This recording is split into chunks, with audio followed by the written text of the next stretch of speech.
Rivko Knox. I live in Phoenix, but right by I-17, so this is the closest town hall as far as I know. I want to make two quick comments and then ask you a question. Thank you for holding this town hall.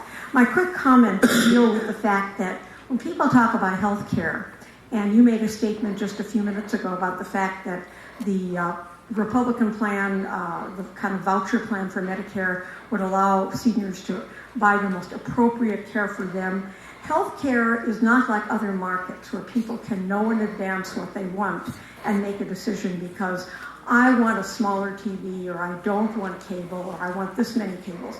None of us can predict what our healthcare needs are going to be, regardless of age, but especially as we get older. So although a senior may select, quote, what they think is an appropriate healthcare plan for their situation on day one, on day two, there may be greater needs and then they're stuck. The other quick comment I wanted to make was about Social Security. And Social Security is not insolvent, and it would continue to go for much longer insolvency if the cap on Social Security taxes was raised. Right now. Wow, yes. Yes. So that's something to keep in mind. And then my final question, and by the way, I'm very proud to bring my sign with me, my hand-lettered sign, is that I just don't understand, and this has been raised a little bit, but just to ask you again, how do you justify refusing to raise taxes on those with incomes at $250,000 and above, where their tax rates are much, much, much lower than in the economically prosperous 90s and throughout for most of the period since the Second World War. And we were doing extremely well. And I would really love to hear you address that.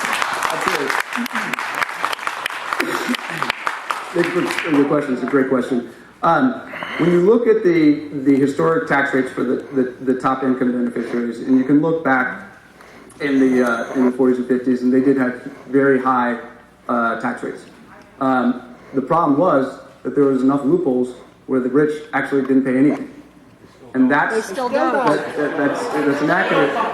Look, this is what's been happening, is that we've been able to get rid of those loopholes and the deductions that have been able, and especially the tax loopholes that were, and the tax shelters that were available to those people. And now, because of that, we were able to reduce the tax rate.